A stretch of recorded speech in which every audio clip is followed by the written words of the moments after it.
uh, at first we will see the topics of characteristics of the wireless networks. Thereafter, we will go for mobility networks. So we will discuss variety of mobility models. So in this mobility model, we will be actually discussing about some simulation environment so that we can identify how mobile nodes is working in real time, how it is being moving in and around the area where such networks are available. Okay, so those are the things that we will be discussing today, and if time permits, we will also have a discussion on UAV. Okay, so starting with the first topic, characteristics of the wireless networks. So the characteristics of wireless networks. So it is susceptible to variety of transmission impediments.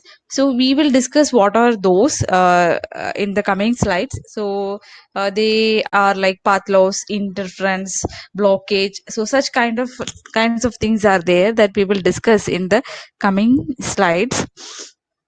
So why we are studying about this is like if we uh, go through this kind of transmission problems, then it will affect the range, the data rate, and the reliability of the wireless transmission. Okay, that's why we will discuss about different transmission impediments.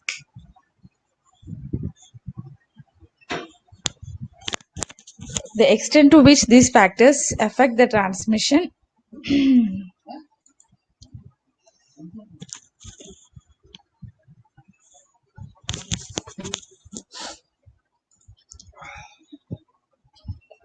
Hello, is there any problem? Are you still able to see the PPT?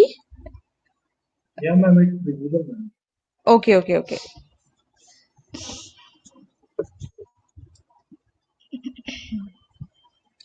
So, the extent to which these factors affect the transmission depends upon the environmental conditions and the mobility of the transmitter and the receiver, which means whether the mobile node is traversing in between the allowed area or it is moving out. Then the environmental factors like whether it is raining, such things, how it will affect the medium. So all those things will be should be taken care of. Then the transmitted signal has a direct path component between the transmitter and the receiver. So this kind of direct path component is very much relevant if the transmission media that we are using is infrared or not. Then multipath components are reflected, diffracted, and scattered by the environment and arrive at the receiver shifted in an amplitude, frequency, and phase shift with respect to the direct path components. So these are the things. So now we will go and see in depth like what each of this stands for. So the first one we are discussing in here is a path loss. So path loss can be expressed as a ratio of the power of the transmitted signal to the power of the same signal received by the receiver. So it is a function of the propagation distance that we can see, and it is the estimation of this path loss is very much important for designing and deploying the wireless communication networks. So if we say path loss, it is dependent on the number of factors. Because where we are going to deploy this environment, deploy the ad hoc networks, in which environment, corresponding to that environment, the path loss varies. So since several of these factors, for example, terrain, how based on the terrain, the path loss varies. So free space propagation model is the simplest path loss model in which there is a direct path signal between the transmitter and the receiver.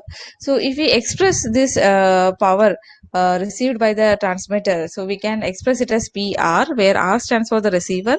PT, so the power at the receiver is equal to the power at the transmitter into GT/GR multiplied by gamma of 4 pi d. So where GT and GR are the transmitter and the receiver antenna gains.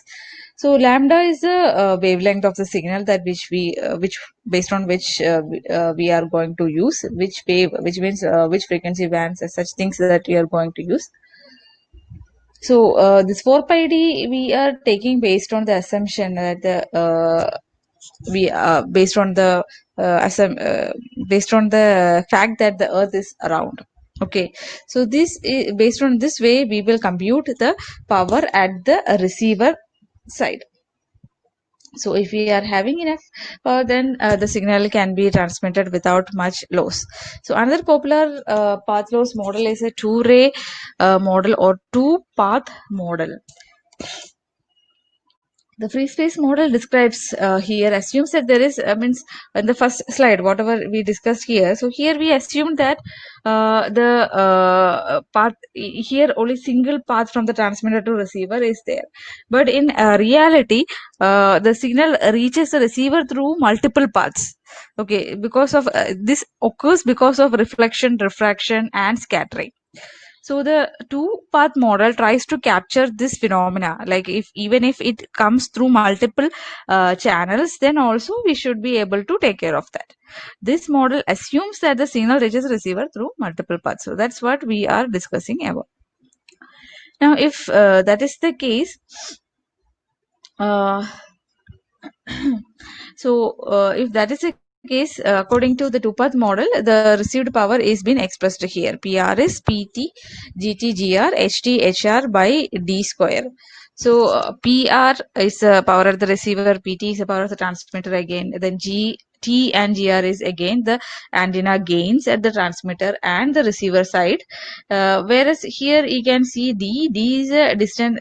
It was available previous also. So D is the distance between the transmitter and the receiver. HT and HR are the heights of the transmitter and the receiver respectively.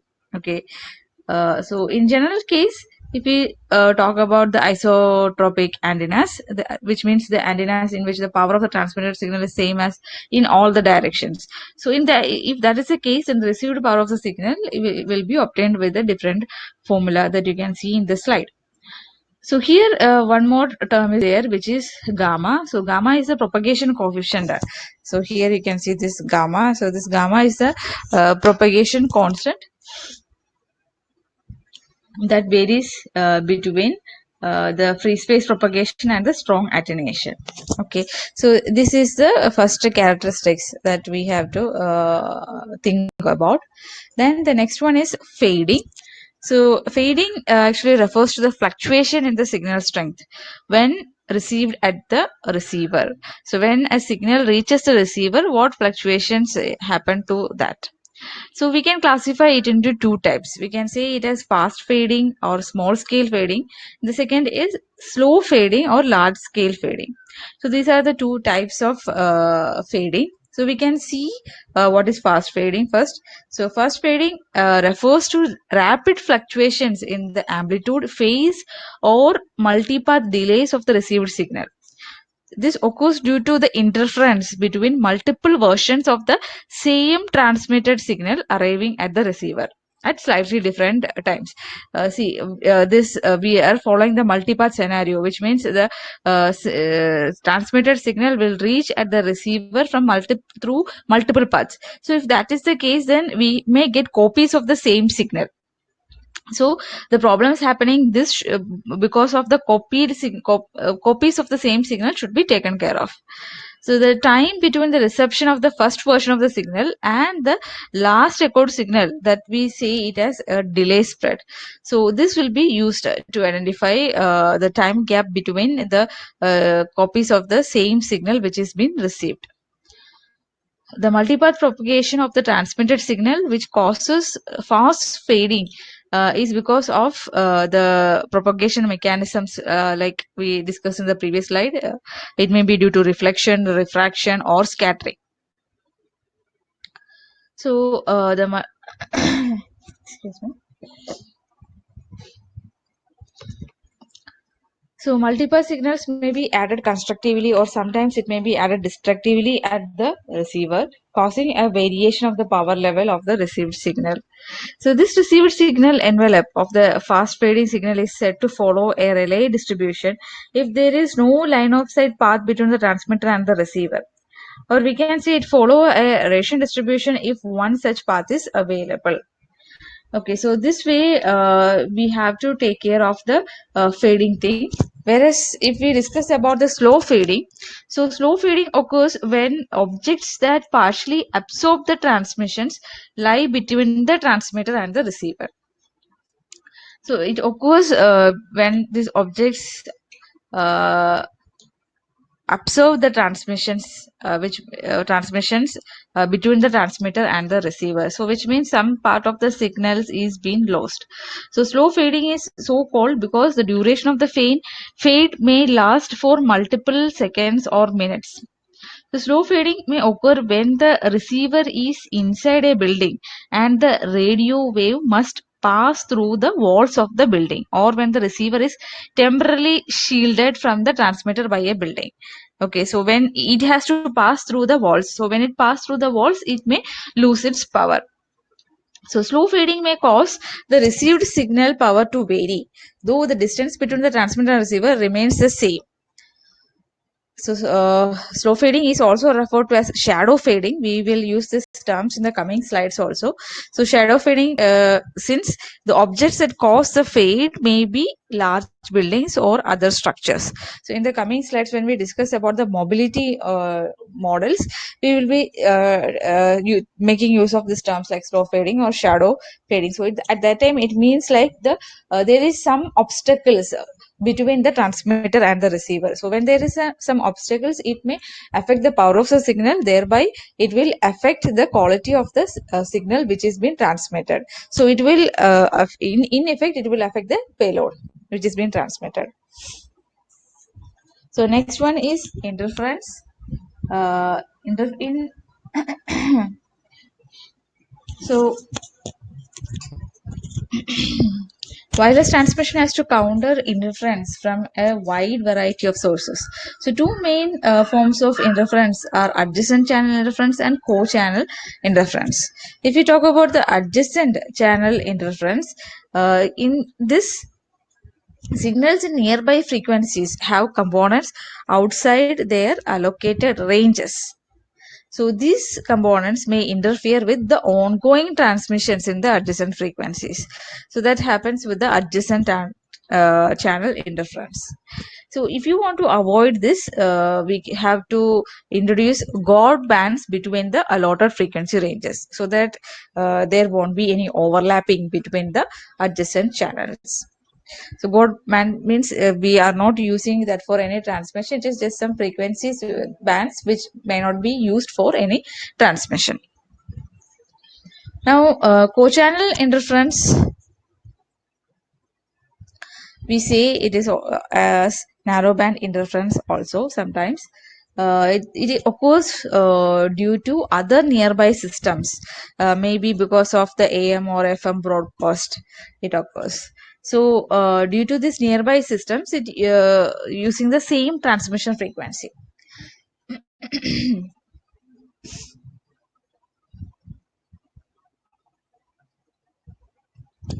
So, next one is the Doppler shift. So, it is defined as a change or shift in the frequency of the received signal when when the transmitter and the receiver are mobile with respect to each other. So if they are moving towards each other, then the frequency of the received signal will be higher than the transmitted signal. Whereas if they are moving away from each other, then the frequency of the signal at the receiver will be lower than that at the transmitter. So when they move apart, then the signal strength reduces. When they come closer, it increases. So the Doppler shift FD is given by FD equal to V by lambda, where V is the relative velocity between the transmitter and receiver, and lambda is the wavelength of the signal which is being used. So coming to the next one, transmission rate constraints. So two important constraints that determine the maximum rate of data transmission on a channel are the Nyquist theorem and the Shannon's theorem. So you might have studied these two things in data communication, Nyquist theorem and Shannon's theorem. Anyway, I have included a little bit of that in here. So you can see the Nyquist theorem, if B is the bandwidth of the If B is the bandwidth of the channel and L is the number of discrete signal levels or voltage values used, then the maximum channel capacity C according to the Nyquist theorem is C equal to 2 times B into log L to base 2. So the signal speed of the transmitted signal denotes the number of times per second the signal changes its value or voltage. So the number of changes per second is measured in terms of baud. So the baud rate is not the same as the bit rate or data rate of the signal, since each signal value may be used to convey multiple bits. So so we have to consider this Nyquist theorem to identify like how many bits can be transmitted so that it will reach the destination without much noise.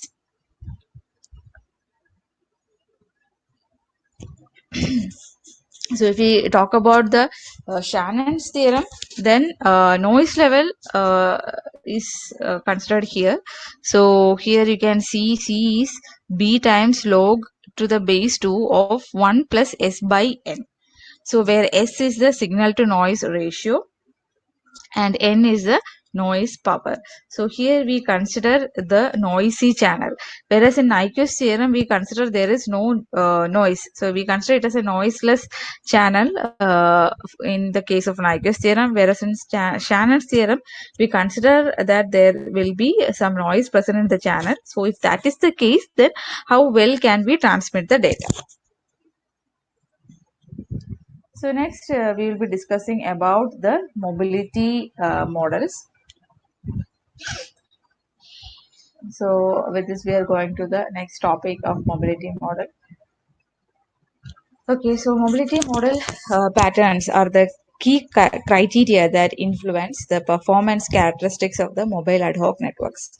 Each mobile node of a MANET means mobile ad hoc network, is treated as an autonomous peer, and the random mobility patterns of the mobile nodes need to be analyzed to investigate the dependency of performance of the variable topology network. So we discussed this thing in the previous class, yesterday's class. Yeah, we told like each mobile node in here should act as the transmitter and the receiver. So it will be the transceiver a transceiver by its own, and it has to identify the routes by its own so that it can route the packets to the destination. So all those things we discussed yesterday. So today we are discussing about the mobility model. So in such a way that we are trying to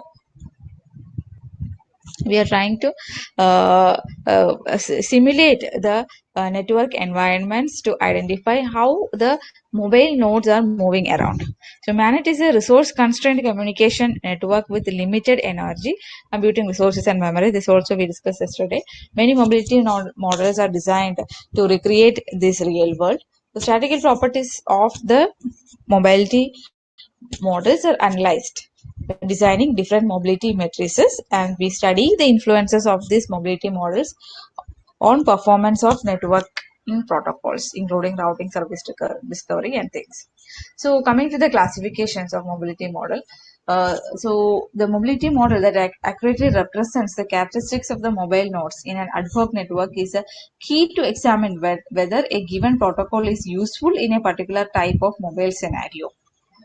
So here we have to see like two possible approaches are there for the based on the mobility patterns. It means if we classify the mobility models based on the mobility patterns, then we can say two models are there. One is traces and other one is syntactic. So in traces, it provides the mobility patterns that are observed in the real life system. So everything is deterministic, which means we may set up an ad hoc network, and we will trace the packets which has been moved around the ad hoc network to identify that how the packets are moving in the system. So whereas in syntactic model, what we does is like it is been proposed to represent the movement of the mobile nodes realistically in the ad hoc networks, which means we are not actually deploying it, but instead of that we are trying to mimic the real world scenario, like how the packet will be moving. So in the former case, mobility models attempt to anticipate the mobile's traversing patterns from one place to another at a given point of time under various network scenarios. Okay, so which means while we study the syntactic model, we can say we can classify it in based on the description, like individual mobile movements or group mobile movements. So individual mobile movements, which means some mobile node is moving and it is moving independent of each other. We don't have to worry about how others are moving. So that is what individual movement. Whereas in group mobile movements means the mobile nodes are moving as a group. So we will discuss each of these scenarios in the coming slides. Means what are the mobility models corresponding to individual mobile movements and what are the mobility models for the group mobile movements.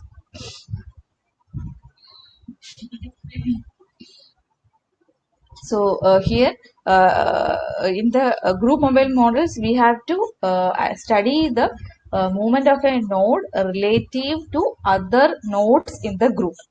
Okay, so that is little more complicated than the individual mobile movements. Now, this mobility models can have randomness. So if we classify it based on the randomness, we can have constraint topology based models and statistical models. Okay, so we will see some of the mobility models which is based on randomness, and when we use this randomness, two types of things are discussed, like those with constraints and those without some constraints. In constraint topology based mobility models, these mobile nodes have only partial randomness, where the movement of the node is restricted by obstacles, pathways, speed limits, and speed limits or anything else.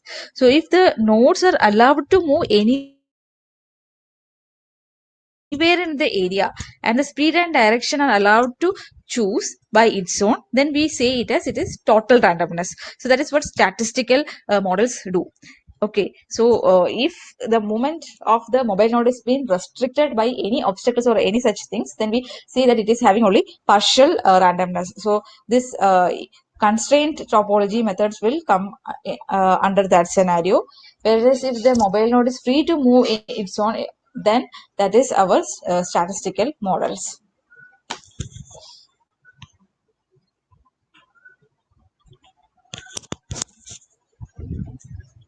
So we can further classify our mobility models based on specific mobility characteristics. So previous one we classified based on the mobility patterns, but here we are discussing about the mobility characteristics. So we can classify based on four things. So random models, models with temporal dependency, models with spatial dependency, and models with geographical restrictions. So we will see examples of each of this. Okay, so we will discuss what is random waypoint, random direction. All of these things are included in the coming slides. Okay, so if we just say like what is random models, so in random models like statistical model, nodes move randomly and can be classified based on the statistical properties of the randomness. And random means this classification is based on the randomness in their movement. Okay, so random walk, random waypoint, random direction, all these are based on the movement, but how it is allowed to move. Okay, that's what we discuss in each of these things. Then in the second thing, model with temporal dependency, these are the two models discussed, Gauss-Markov model and the smooth random mobility model. Okay, so I just missed one L in here. Okay. So temporal dependency are likely to be influenced by their movement histories, which means the mobile node, the position of the mobile node at the current time instant with respect to the position of the mobile node at the previous time instant. For example, if we take T1 and T2 as two time instants, if we take T1 as one time instant and T2 as another time instant, what is the position of the node, how the mobile node is moving. So at which position it is at time 2 and at which position it was at time t1, and how it moved from this t1 to t2. So that's what we discussed with the temporal dependency. Okay, this previous position has some influence over the present position. Now coming to the third one,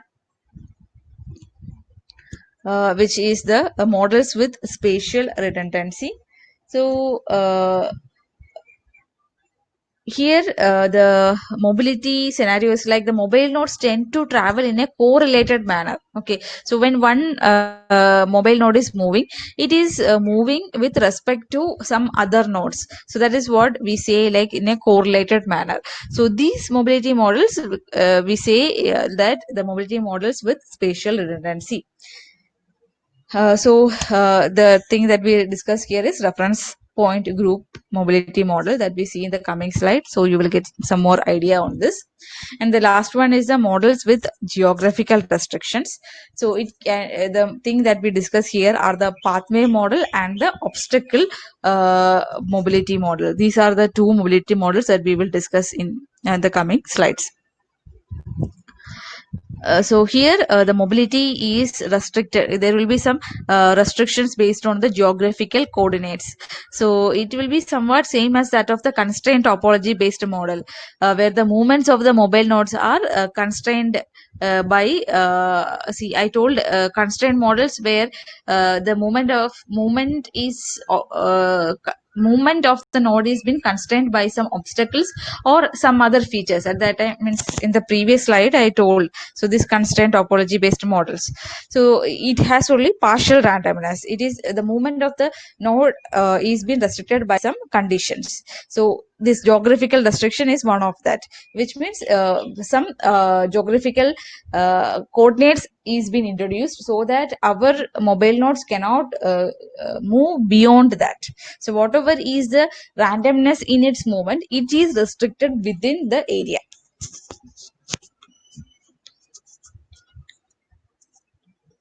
Okay, now we can also say that there can be some more classifications. So you can do this classification based on individual mobility models, which means we are only interested in the movement of the mobile node alone. Group mobility models, or else we can say auto-regressive mobility models. So these are some types of the mobility models that we can say. See here these classifications are there. In the top also some classifications are there. So these methods will fall under this category, or we can say see individual mobility models. So individual mobility model, when we discuss, it will come under the random model, where we discuss about the movement of a single node in the random waypoint. Okay, so these are overlapping things. Just I'm giving you the classifications. That's it. Okay. Now,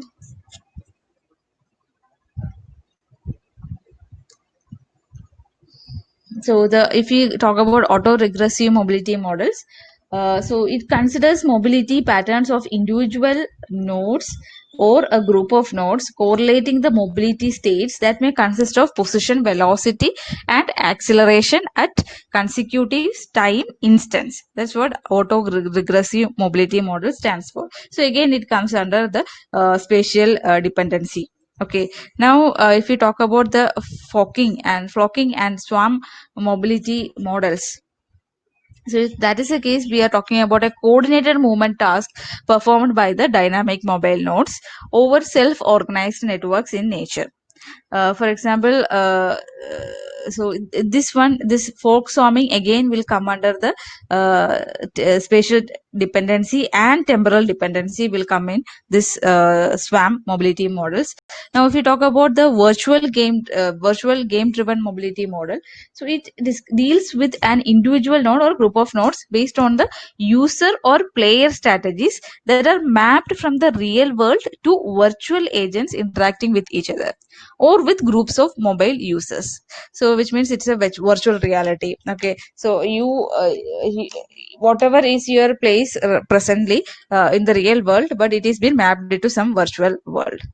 Now non-recurrent mobility models, it's a moving objects moving totally unknown way without repeating any of the patterns. So it will move in a such a manner that no the pattern presently it follows is not repeated in the past. Okay, so each time it will go through its own way, like it is roaming around. Next one is time variant community mobility.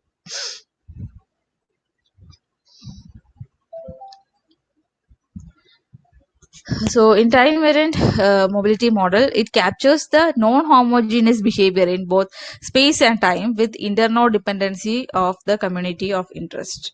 Now last one is the knowledge based mobility model. So it exploits the knowledge of movement patterns of mobile nodes and can accommodate any arbitrary mobile patterns of mobile nodes, including random walk, random waypoint, community based movements, and other well known mobility models.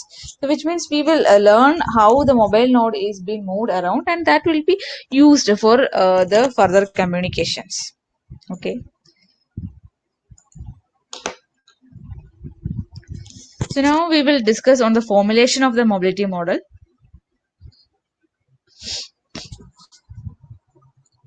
The random characteristics of the mobile node in a MANET may consist of stochastic process. So each node's movement may consist of a sequence of random length intervals called mobility epoch. So which means whenever a mobile node move from one place to another, so see here you can see in the figure, so one node is mentioned, this is n. So this particular node is going to move from position here to another position n dash. So node n moved from position n to n dash. So when it moves from n to n dash, it is not a straight line movement. What it is moving, like first it has made one movement along the direction theta 1, and then after reaching one point it made another turn with a degree of theta 2, which means it changed the direction and it made a displacement. Now again like that it is moving here there and finally it reached the position n dash. Okay, so each of this small movement, this is called an epoch. Each node's movement consists of a sequence of length intervals called mobility epoch, during which a node moves in a constant direction at a constant speed. So this is one epoch where this is the direction, theta 1 is the direction, and this displacement. Okay, so that is the distance that it is going to move with a particular speed. So you can see Rn1 is Vn1 Tn1. So I am writing it in general. Rni is Vni to Tni. So where I stands for the epoch, which means at each change in the velocity or the direction. So this is velocity at for the epoch I, and this is the speed of the particular sorry, this is a time at which it changed. Okay, so velocity into time will give you the distance. So this Rn actually stands for the distance. So velocity of the node n for the epoch I multiplied by the time it time taken by the particular node to travel with that with that velocity for that particular epoch will give you the distance traveled by that particular node in that particular epoch. Okay, so it means it is with the equation the distance equal to speed into time. Okay, so the same thing is replicated here. So this distance is represented as r, and we say with n for each particular mobile node, and for I stands for the epoch, which means for each change in the direction we will compute this change, compute this distance. Now the total distance traversed by from the node n to n dash. So this is a change in direction. So this Rn stands Rn of t. This is the accumulated distance of all this. This is a summation of all the this distance vectors, so that we will get this Rnt for the new position n. Okay. So that is one thing that we have to take care of, like we have to identify what is this Rn, what is this velocity T and all. So with that we will discuss on the mobility models, the types of mobility models that we discussed earlier. Okay.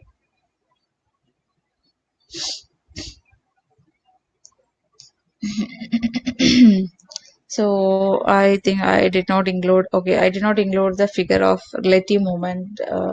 Okay, so for a relative movement, like see here we are talking about only one node. So if we have this n is moving with respect to another node m. Okay, so then we will compute this. Here we are computing only this Rn of t with respect to n and n dash, whereas if this n is moving from n to n dash with respect to m. So if that is the case, then we, instead of r n t, we will consider r m n t, where the movement, the relative movement of n with respect to m's current position and relative movement of n to n dash with respect to m's current position. Like that we have to compute the relative distance vector. Okay, so we have to compute how this n is moved from n to n dash while m is moving from m to m dash. Okay, so now coming to the types of random types of random mobility models. So the first one we are going to discuss here is the random waypoint mobility model. Okay.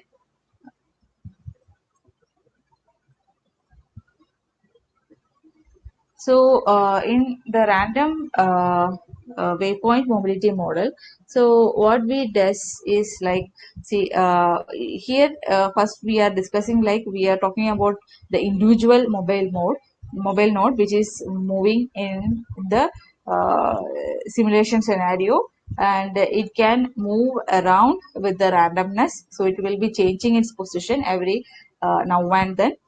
Okay, so we are not talking about the relative movement. Okay, so the random mobility model, random way in random waypoint, whenever the node moves from one position n1 to another position n1 dash, so and it, once it moved, once one epoch is completed, it will stay at this position for some time. Then afterwards it will move from here to the next position, n1 double dash. Okay, so for between each epoch, it will stay at that position for some period of time. Okay, so that's what we say. It includes pause time between changes in the direction and or speed.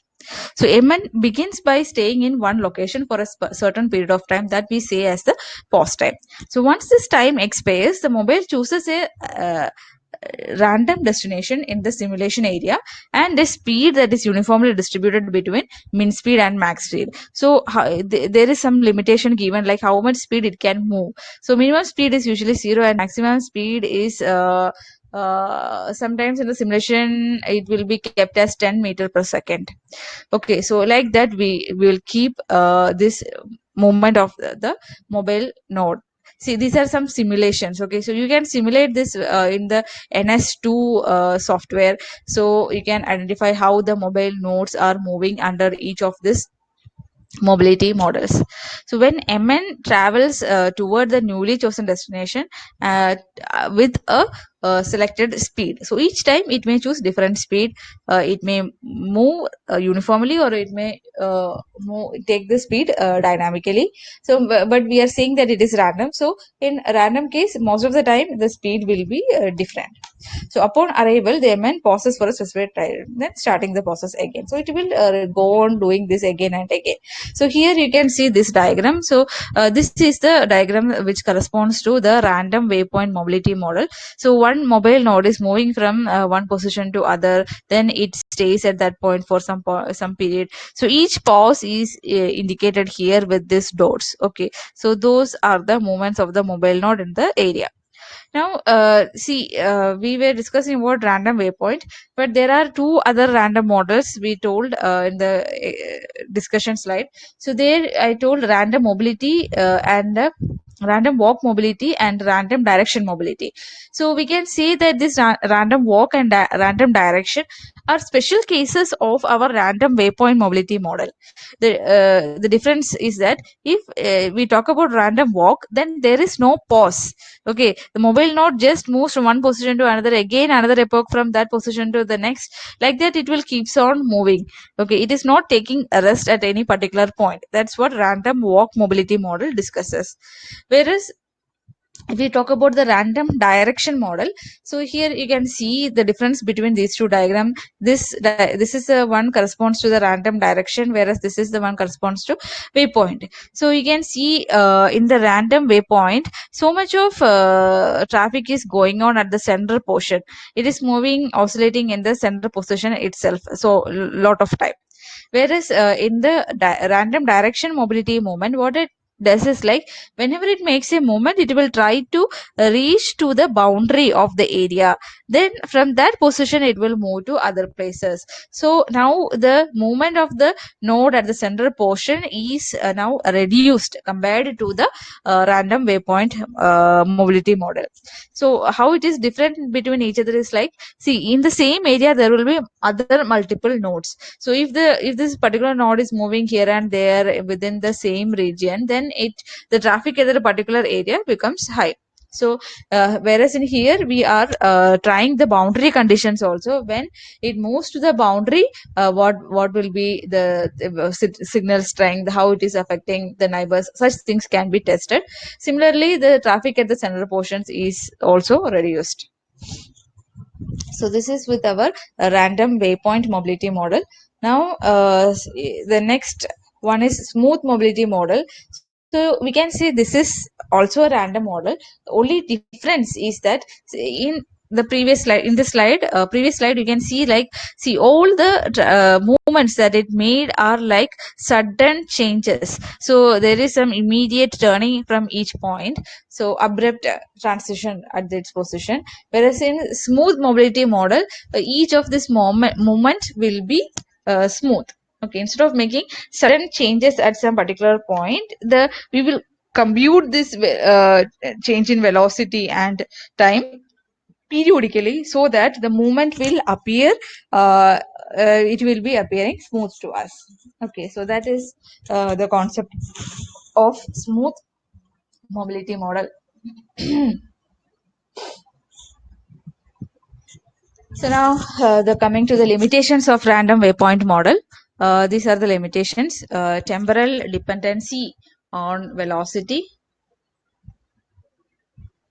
So these are the limitations: temporal dependency on velocity, spatial dependency on velocity, then geographic restrictions of movement. So these are the limitations of our random waypoint model, or we can say any model which follows randomness. So if what we mean by temporal dependency of velocity is like, in this random model or any random models, the velocity of the mobile node is a memoryless random process, which means it is not keeping track of where it was in the previous situation. So the what is its velocity in the previous epoch. So the velocity at the current epoch is independent of the previous epoch. So thus some extreme mobility behavior such as sudden stop, sudden acceleration, sharp turn, or maybe frequent, and it may occur frequently in the trace generated by the random waypoint model. Okay, so that's what temporal dependency of velocity. But if we talk about the real life scenarios, the speed of vehicles or the movement of the pedestrian, they will accelerate incrementally. Okay, so in addition, the direction change is also smooth. So in the randomness, which means in the random waypoint and the random walk model, we have followed this, or in the random direction, what we did is like, there is a sudden change in the position as well as the direction of the movement and the velocity also changes. But in real life, if you see, like if you are walking from one position to another position, your speed of movement will be somewhat uniform. Okay, or else if you are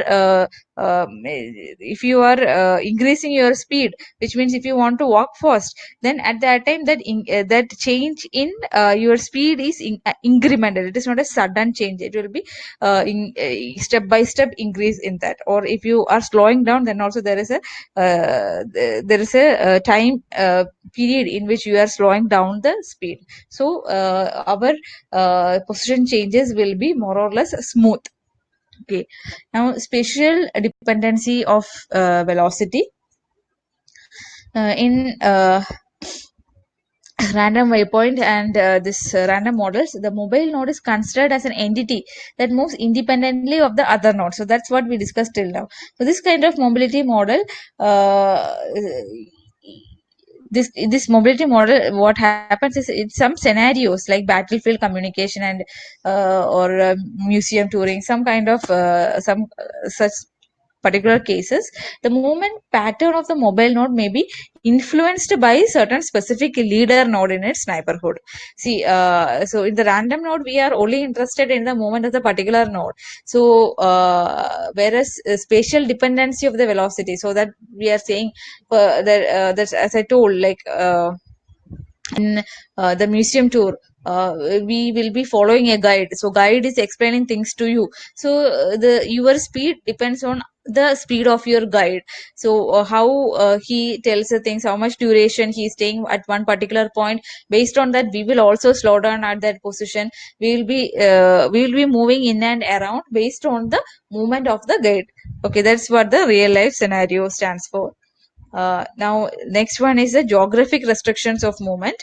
So, in the random models, the mobile nodes can move freely within the simulation field without any restrictions. However, in the realistic cases, especially for the applications in urban areas, the movement of the mobile node may be bounded by the obstacles. So, buildings will be there, some roadways will be closed, some will be freeways. So, based on how we can move, for example, in a campus also, within the campus, you will be moving wherever you are having the pathways. If such pathways are not present, then we will not be moving there.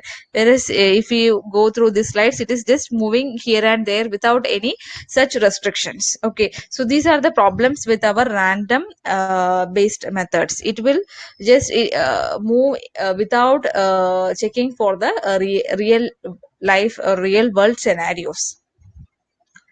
Okay, so those are the limitations of that. Now coming to the next method, which is the Markov mobility model. So this model actually deals with the temporal dependency. Okay, so one problem of our random model is been addressed with the Gauss Markov mobility model, which is the first one, which is the temporal dependency. Okay.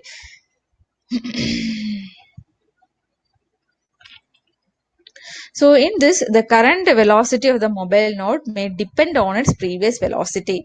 So thus the velocities of the single node at different time slots are correlated. Okay, so hence we call it as temporal dependency of the velocity. So in this Markov model, you can see some equations I have written in here. So here we follow the Gauss-Markov stochastic process, and the 2D simulation field is been given in here. Vt is alpha times v t minus 1. So Vt is the velocity of the node at the current time, where Vt minus is the velocity of the node at the previous time instant, and 1 minus alpha v sigma 1 minus alpha square w. So these equations are the expansion of the same equation, where in the first one we are talking about the directional motion vector change along the x direction. This the motion vector change along the y direction, which means horizontal and the vertical directional change is being represented here. Okay, so if we say about this Vt, this is a vector which consists of Vt x and Vt y.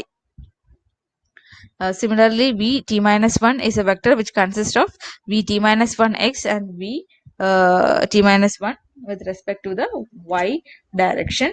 Here you can see wt minus 1. So w also we can expand with respect to x and y direction.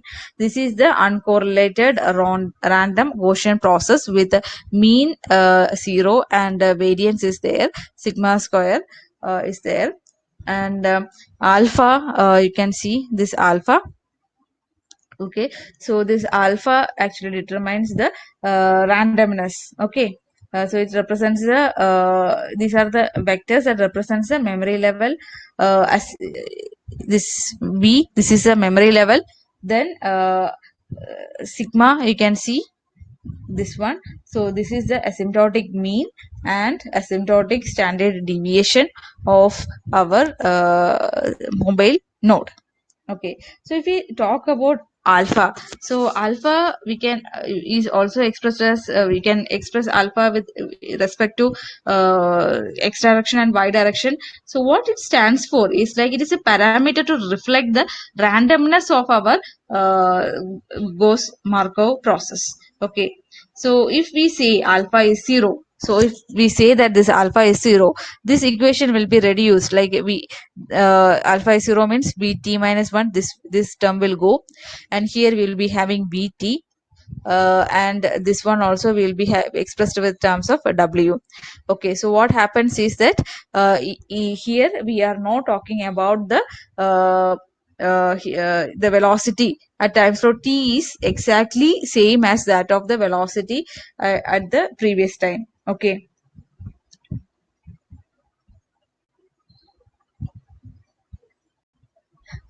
sorry, if alpha is 0, which means we are not getting these terms. So it means the velocity is not dependent, so which means this will be reduced to our random model. Okay, random walk model. So but if alpha is placed with 1 means this velocity, see vt and vt minus 1 will be exactly the same. So the mobile node is moving with the same velocity. Now if we put values for this alpha, which means alpha can take values between 0 and 1. If you are providing values between 0 and 1, then it means that we are changing the velocity of the mobile node based on the time slots. So each time there is some minor changes with the velocity. So there will be some incremental changes. Okay, so that way we can model the mobility of our mobile node with respect to the time. Okay, so this alpha determines the randomness in the movement of that, whether it is been related to the previous velocity or whether it is completely independent of its previous velocity, such things. Okay, so coming to the next thing, next topic, which is reference point mobility model. So reference point mobility model is a special case which addresses the problem of our random model for spatial dependency. Okay, so here you can see two nodes. So this is one node and this is a leader node. So this reference point group mobility will be used for our that leader aspects. For example, the thing that I told, when we move around in the museum, we'll be moving with the guide, so that guide acts as a leader. So based on where the leader is, based on that our each group member will be moving with respect to the leader. So this is member 1, this is member 2, like that. Now the similar scenario happens in the military also. So when in the war zones, if some war is taking place, so there will be a commando and a captain. So whatever is the order from the captain, commandos will be following that. So commando are the members, captain is the leader. So based on whatever is the instructions given by the leader, these members has to move. So they will be moving as a group. Whenever leader moves from one position to other position, the members of the group should also move with respect to him. Okay, so here VT group, this stands for the velocity of the group leader. Okay, whereas V1T, this is the velocity of the group member 1. V2T is the velocity of the group member 2. Okay, so this way the person will move with time. So the movement in here is like periodic movement. So each time there is an increment with respect to delta t. So the leader one moves from one position to another position with increment of delta t. Similarly, at that time, member one and member two and all other members of this group has to move with respect to him. So if we express the movement of a member in the group, we can express it as velocity of the group plus rmt. So velocity of vt group stands for the velocity of the leader, and rm stands for the relative movement of the group member with respect to the leader and its previous position. So RPGA model is able to represent various mobility scenarios.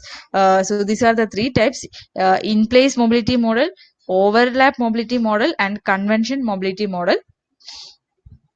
So here in place mobility model means the entire field is divided into several adjacent regions. Each region is exclusively occupied by a single group. For example, this is a battlefield communication. So there will be some set of soldiers in one particular geographical area, then another set of soldiers will be present at another. Means you can see like there is different camps.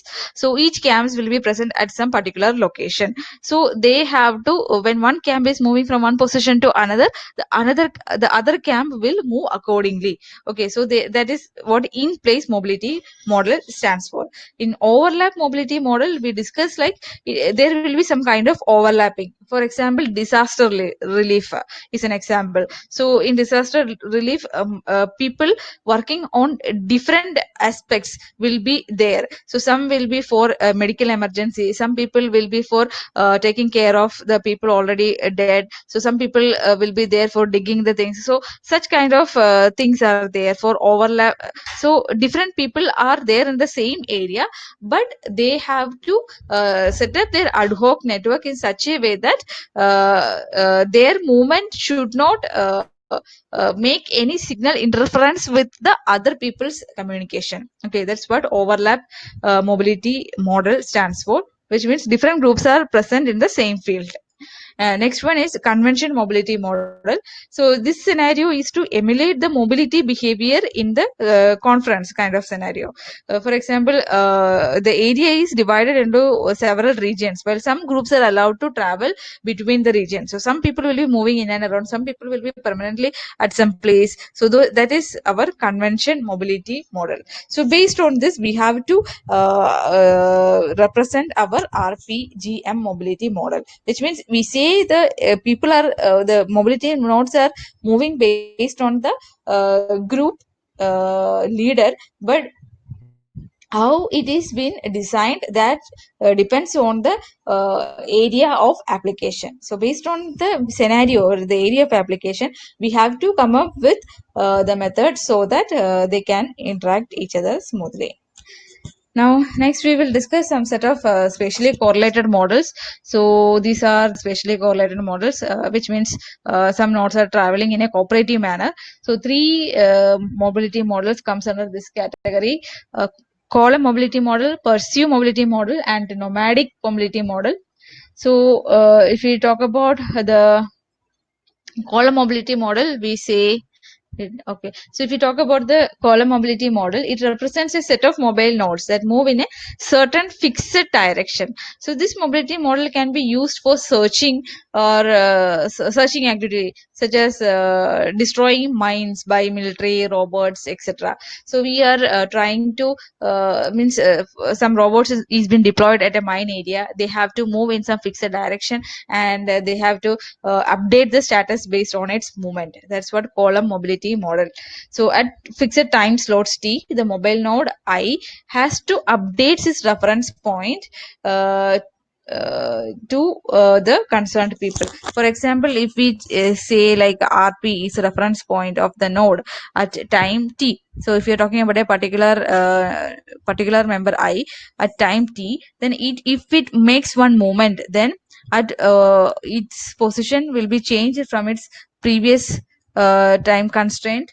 So with some alpha. So this way we will represent. So this alpha stands for the the change in the current position to the next position. Okay, so that we call it as an advanced vector. So it is a predefined offset used to move the reference grid of node I at time t minus 1 to time t. Okay, so that's what our column mobility model stands for. Now, if we talk about the pursue mobility model, here several nodes attempt to capture a single mobile node. Okay, so that's the case, which means if we are trying to chase somebody, okay, so that is what pursue mobility model. There is a target node which we have to track. So whatever is the speed of the target node, based on that, the other nodes will be moving. Okay, so this node being pursued moves freely according to the random waypoint. So there will be one target node. So this is the target node Tn. So whatever is the speed of this can move according to the random waypoint or random walk model. Other group members are trying to pursue this node. So there will be some nodes T1, N1, N2, etc. So these nodes are following the particular node. They have to capture this person. So whatever is the randomness of this person, which means if he moves left, right, or whatever speed, acceleration, whatever it does, same thing these nodes has to do, so that they have to capture the target. That is our pursue mobility node. Next one is nomadic mobility model.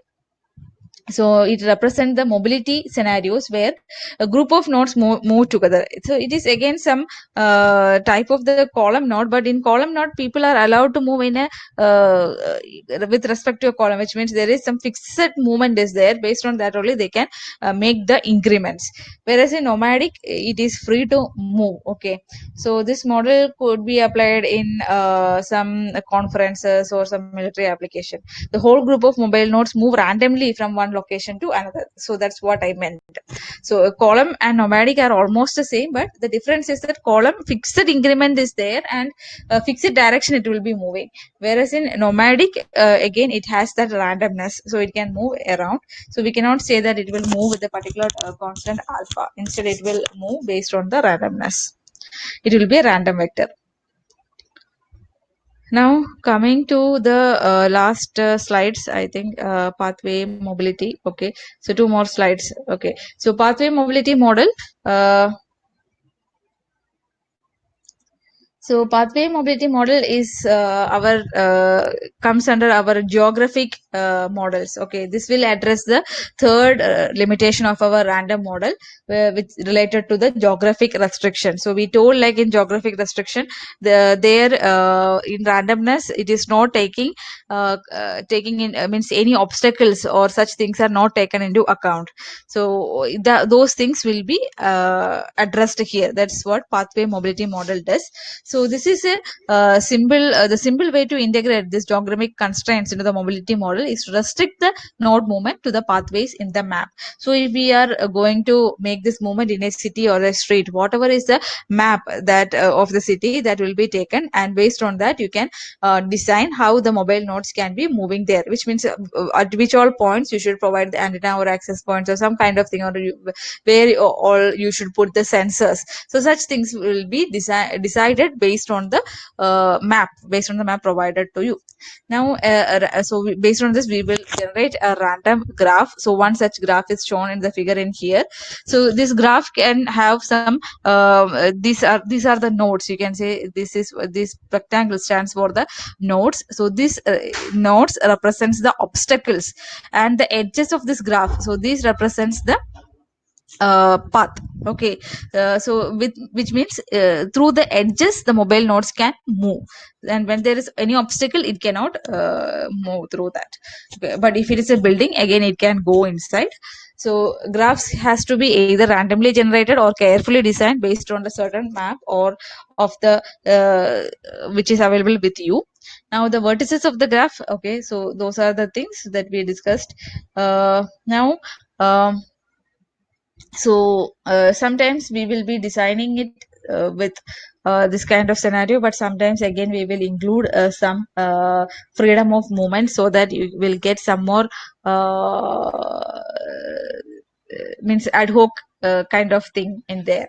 Now, second category is the obstacle mobility model. So to avoid the obstacles on the way, the mobile node is required to change its trajectory. So here you can see in this, each time when it solves an obstacle, it has to change its trajectory through the allowed path. So obstacles impact the radio wave propagation, because we discussed in the initial slides, like whenever there is some wall or something comes in between the transmitter and the receiver, it affects the signal strength, which in turn affects the quality of service, quality of the communication. So here, if it is indoor environment or outdoor environment, so in indoor environment, the radio system could not propagate the signal through obstacles without severe attenuation. If it is outdoor environment, the radio is also subject to the radio shadowing effect. So shadowing effect also we discussed earlier. So such things has to be taken care of.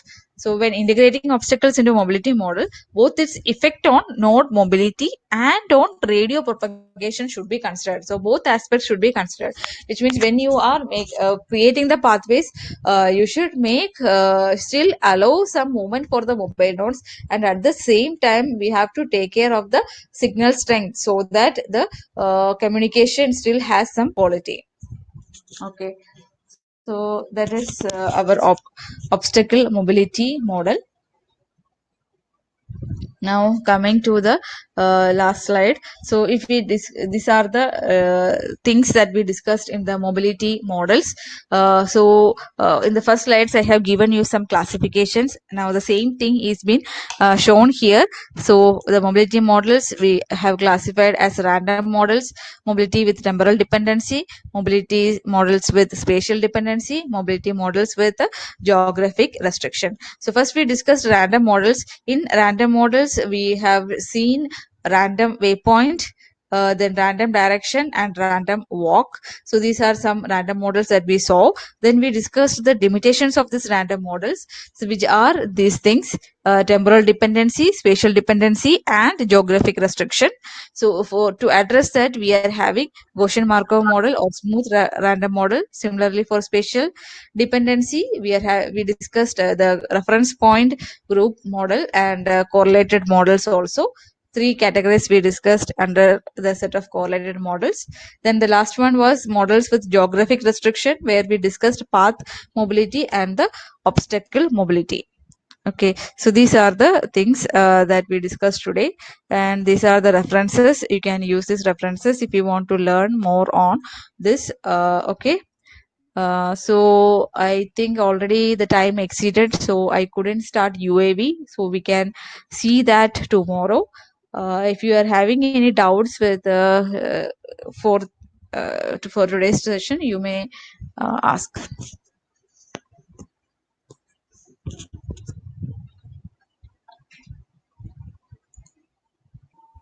Yes, participants, if you have any query, please ask.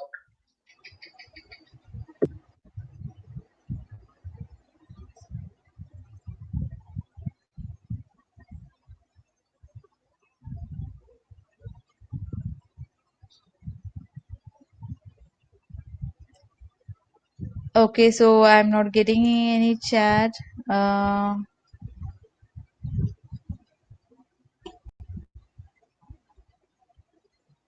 Okay, then if you are not having any queries, then we shall. Yeah, ma'am, I think no any query. Yes, yes.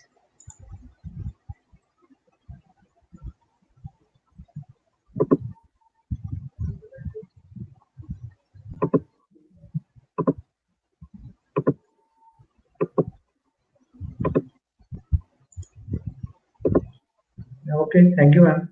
Okay. So tomorrow, same time only, right? Yeah, ma'am. Okay. Then thank you. Thank you so much, ma'am.